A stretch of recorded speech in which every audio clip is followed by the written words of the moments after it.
guys! Bom, finalmente hoje eu resolvi vir gravar esse vídeo sobre um dos tempos verbais que mais causa problema, tá? Confesso que eu tive muito problema para aprender ele quando eu era estudante e eu vejo que os meus alunos também continuam tendo problema. Mas por que a gente tem esse grande problema? Porque todo brasileiro tem a mania de querer traduzir. E se a gente traduz esse tempo verbal para o português, ele não faz sentido nenhum, porque não é como a gente fala, tá? Mas vem comigo que eu vou te ensinar de uma forma fácil para você nunca mais esquecer.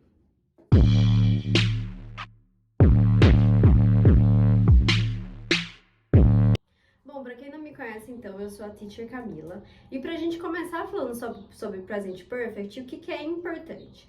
Esse tempo verbal é um tempo que tem ele tem um tempo inespecífico, tá? Então a gente não vai especificar quando que essa ação aconteceu.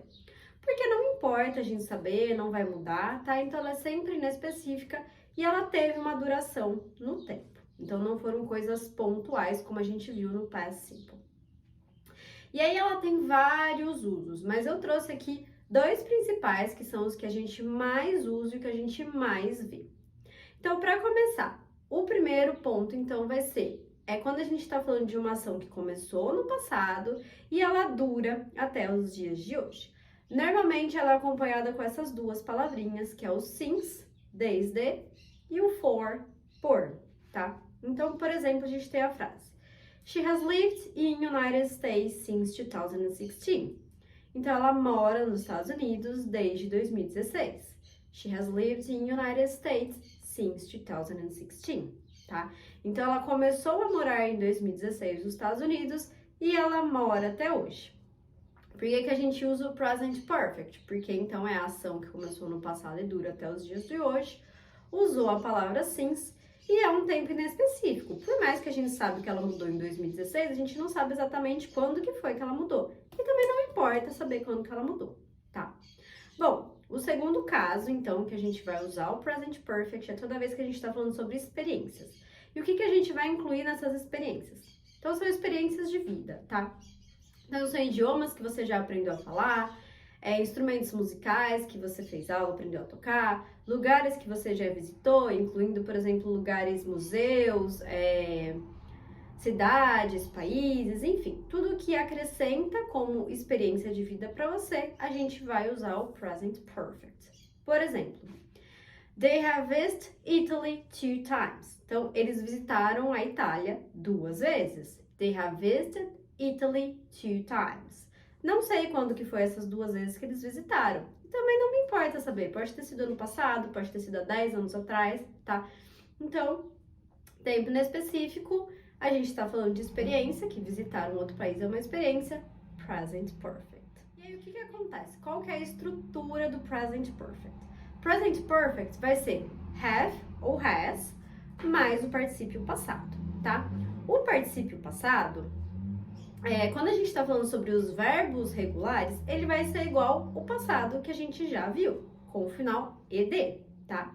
Agora, quando os verbos irregulares, a gente tem aquela tabela que todos os alunos morrem de medo, que é aquela terceira coluna, tá?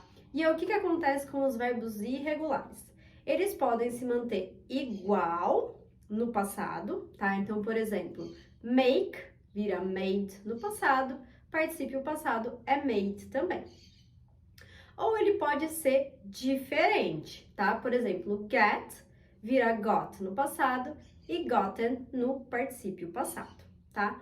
Mas isso aqui você dá uma olhada depois naquela tabela, vai dando uma estudada, não precisa decorar, que com o tempo, conforme você vai vendo, vai ficando mais fácil de memorizar, tá? Bom, então qual que vai ser a negativa? A gente então vai ter o have ou has mais o not e o particípio passado. Então, o have mais o not vira o haven't, enquanto o has mais o not vira o hasn't, tá? Então, por exemplo, I haven't finished the homework yet. Eu não terminei a tarefa ainda. I haven't finished the homework yet, tá? Bom, então, para perguntas, a gente vai inverter. Vai ser have ou has, mais o sujeito, mais o particípio passado. Então, por exemplo, have you ever been to Germany? Você já esteve na Alemanha? Have you ever been to Germany? Tá? E aí, para quem que a gente vai usar o have e para quem que a gente vai usar o has? O have a gente usa para esses pronomes aqui, que é o I, you, we e they. Enquanto o has a gente vai usar para he, she e it, tá? Bom, então isso foi o Present Perfect de um jeito super fácil, super tranquilo. Espero que você tenha entendido. Agora eu quero que você deixe nos comentários uma frase no Present Perfect na afirmativa, uma na negativa e uma na pergunta. Se você tiver qualquer dúvida também pode deixar aqui embaixo, tá bom? Bom, então é isso. Eu te vejo na próxima.